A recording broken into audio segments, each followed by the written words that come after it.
The Signal That Whispers Chapter 1, 13.756 MHz. It began as a curiosity.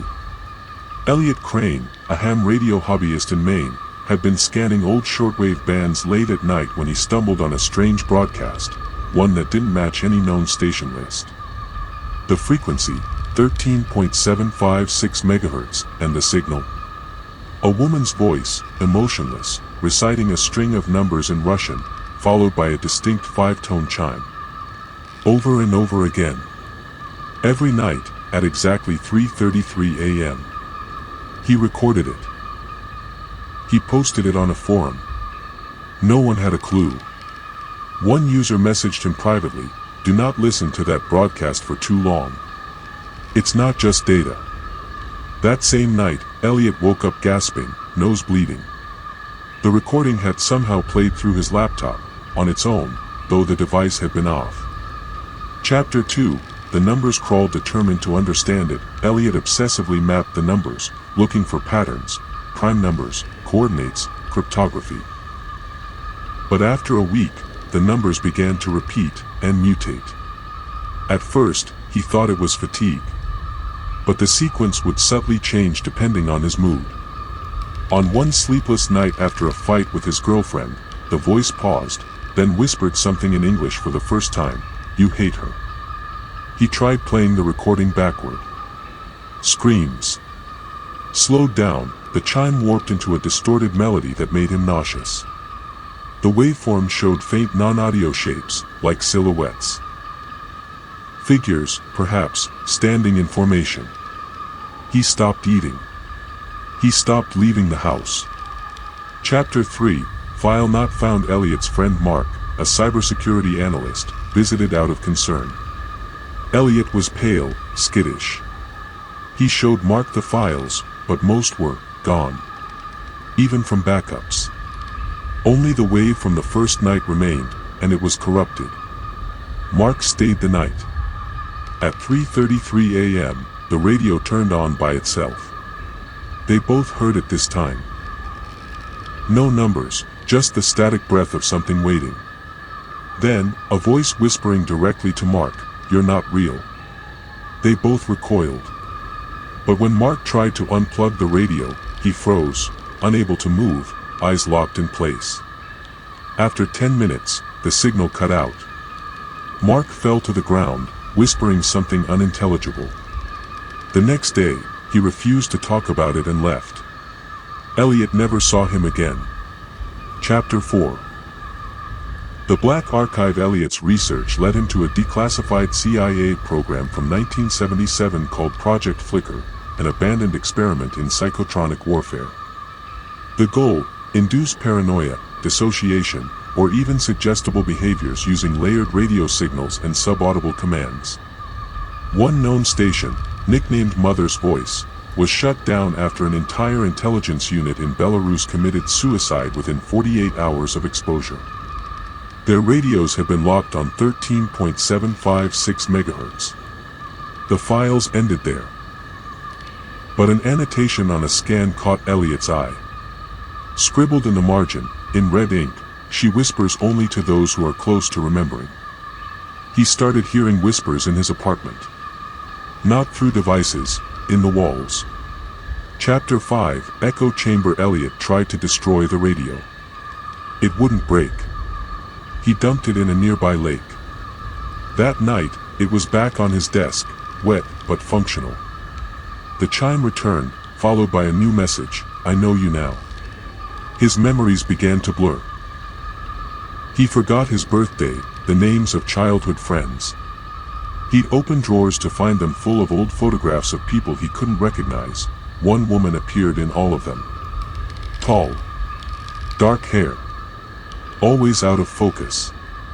He called the local radio authority. They claimed 13.756 MHz doesn't exist.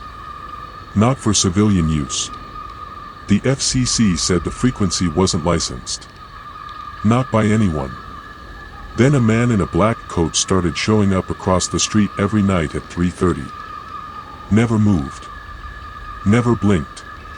Chapter 6. The Whisper Room. Elliot checked into a private clinic. They diagnosed him with acute auditory hallucinations, stress-induced paranoia. They gave him sedatives. The whispers stopped for 2 days. Then, at 3:33 a.m., the intercom in his hospital room buzzed on. The voice returned. But it didn't say numbers anymore. "Welcome home, Operator 27. He screamed. Nurses rushed in. But the intercom was silent. In his final weeks, Elliot stopped speaking altogether. He would simply stare at the window, mouth twitching, tapping 4 numbers again and again on his tray table. 3-3-3-0. He was found unresponsive one morning, eyes wide open. EEG scans showed sudden, intense brain activity 30 minutes after death, as though he were listening. The room was sealed. The intercom was dismantled. It kept buzzing for 13 nights after his death. Chapter 1. The volunteer. In 1972, Marcus Hall, a psychology graduate student, applies for a confidential study at Ravenshade Institute, a former asylum-turned-research facility. The study promises a $10,000 stipend for participating in a sleep deprivation experiment aimed at exploring cognitive thresholds. He signs the waiver. The building is decaying, hollow, and cold. He's assigned to room 6, located in the Forgotten Wing, never remodeled after the asylum closed in the 50s. Dar. Calder, the lead researcher, seems distant and too eager. That night, Marcus begins his first wake cycle. No clocks. No windows. Just surveillance and a red light that never turns off. Chapter 2. The static. By day 3, or what Marcus thinks is day 3, things shift. His reflection in the mirror twitches before he moves. Voices begin to leak from the old vents.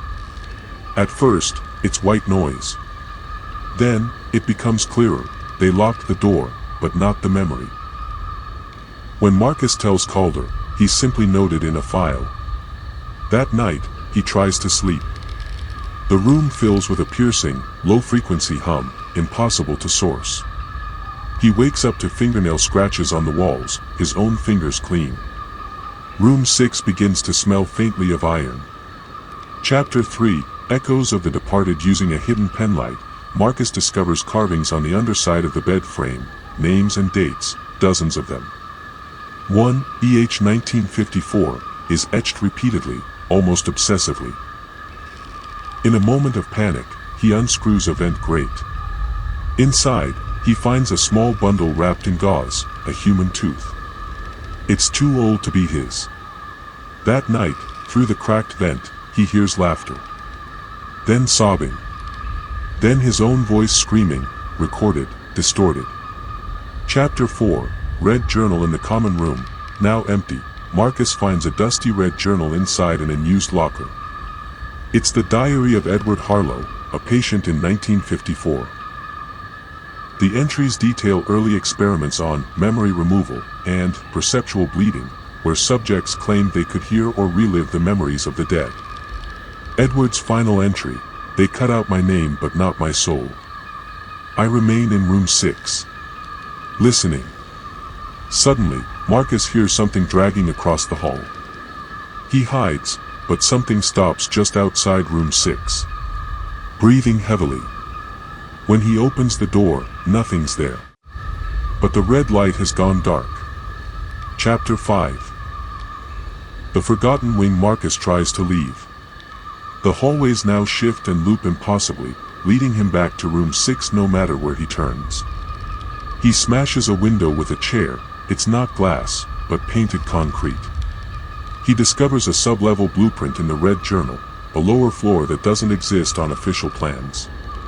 Using the old service elevator, he descends, alone. There, behind rusted doors, he finds rows of decayed beds, each one labeled with patient numbers, many scratched out. One bed is labeled simply, Marcus Hall.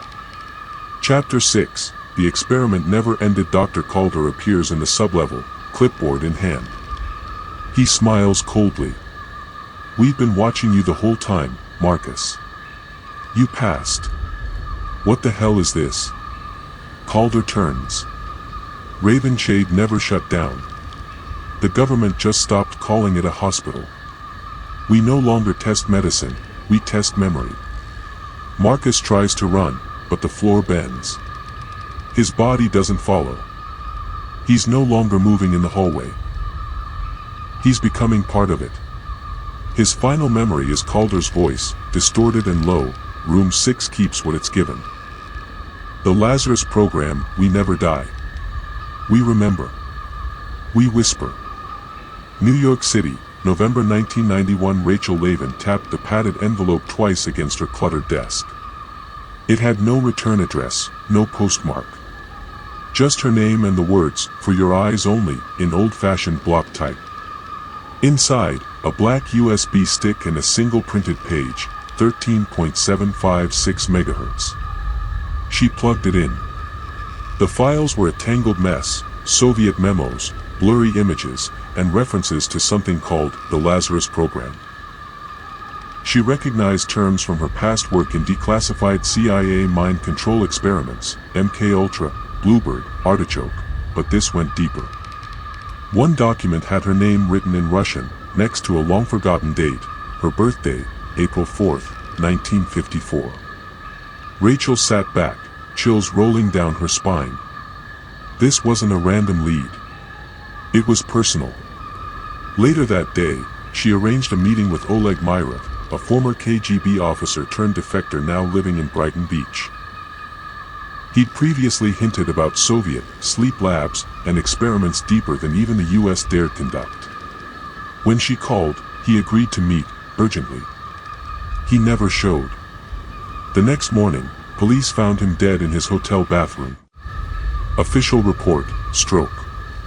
Unofficially, Rachel saw the bruising on his neck in the coroner's photo. Strangled. But she had the coordinates. Deep in the Ural Mountains, near the ghost town of Kysyhtym, site of one of the worst nuclear disasters in history. A region soaked in secrecy and shadow. She packed a bag and booked a flight to Moscow. Kysyhtym, Russia. The fixer, Alexei Dorov, met her at the train station. A former Spetsnaz turned guide for hire, he was silent most of the ride, except to say, "We do not talk about Lazarus here."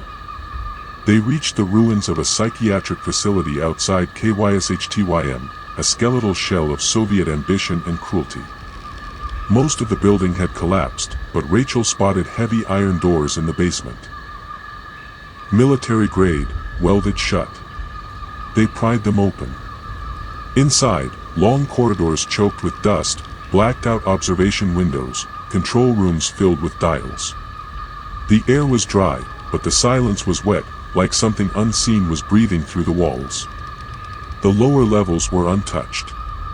They found room C7, where a massive chair was bolted to the floor, a sleep chamber with electrodes still attached. The monitors were tagged in Russian. Neural expansion /subject 0045 response to layered signal. A reel-to-reel recorder sat by the bed. They played it. At first, static. Then a soft female voice, monotone, repeating numbers in Russian. Over and over again. Alexei flinched. "Stop it. I've heard this before." Rachel stared at the audio wave, it looked like a heartbeat. Then came the whisper, "You're listening, Rachel." She slammed the recorder off. "Did you hear that?" she asked. Alexei looked pale. "It said my name." The Lazarus documents were handwritten, barely legible. But Rachel, fluent in Russian, pieced it together. Project Lazarus was launched in 1952 by the GRU and Soviet Medical Command. Its goal: not mind control, not torture, but resurrection, not of bodies, but of thoughts. Preserving consciousness beyond death. Transmissible memory. They called it cognitive persistence. Rachel found references to Operator Zero, a child subject with unusually high neural resonance. His dreams infected others. 5 scientists went mad. 2 committed suicide. He disappeared in 1954. No remains. But in every file, one name kept surfacing, Vera Lavin. Her mother. Impossible. Rachel's mother had died in a car accident in 1961. A schoolteacher, not a Soviet agent. But one document claimed Vera defected to the US in 1955. With a child. Rachel collapsed onto the chair. What if? That night, she heard the radio buzz on by itself again. The same tone. Same voice.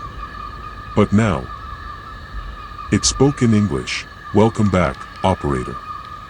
She smashed the radio. It wouldn't break. They returned the next day and unlocked the final sublevel. Behind a sealed steel door was a preservation chamber, thick with ammonia and cold air. Inside, 20 metal coffins, each marked with only numbers. Rachel opened one. A woman inside, eyes wide, mouth open in a silent scream. Mummified, but unnervingly lifelike. Her skin showed signs of electrical burns around the temples. In the control room, Rachel triggered a terminal. A reel began to play automatically. Footage of test subjects in sleep cycles. Voiceovers explained the process. Subject listens to the Lazarus signal. After 40 hours, begins auditory hallucinations. After 72, shared dream sequences. Then, in each case, subject falls into a coma, but brainwaves remain active indefinitely. Operator Zero appears in each file, a small boy, face obscured. A case report states, subject causes persistent recurrence of himself in dreams. Appears in post-mortem cognition events. Memory virus confirmed. Rachel turned to Alexei. What if I'm not researching Lazarus? What if I'm part of it? Then the lights flickered. Alexei screamed. Rachel turned to see something crawling down the hallway ceiling, its face a mask of static, its limbs twitching out of sync with reality. She ran. When she stopped, Alexei was gone. Only his flashlight remained. Still warm. Chapter 5. The thought-plagued Rachel fled the facility. But back in Moscow, the signal followed her. Radios turned on by themselves. Every television flickered at 3:33 a.m. People she spoke to claimed to have met her already.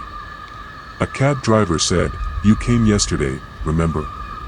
You told me your mother's name." She reviewed her camera footage. Photos now showed people who weren't there, including herself, in the background. Eyes completely black. She contacted an American intelligence contact. He sent her back one line, "You're not the reporter. You're the experiment." She accessed the CIA's MKUltra archives again. A folder labeled LZ0 had been added, timestamped that day. Inside, a scan of her mother's Soviet personnel file. It confirmed Vera Lavin was a field operative and head neurologist for Project Lazarus. Final page, Operator Zero, status, unknown. Primary carrier, Rachel Lavin. Her life hadn't been her own. She was the final test. Rachel returned to New York. She uploaded the files, audio, and her full report to every journalist she knew. Within 48 hours, they were gone. Her podcast, Dead Frequencies, launched a week later. Her first episode described her descent into Lazarus, the whispers, the boy. Thousands downloaded it.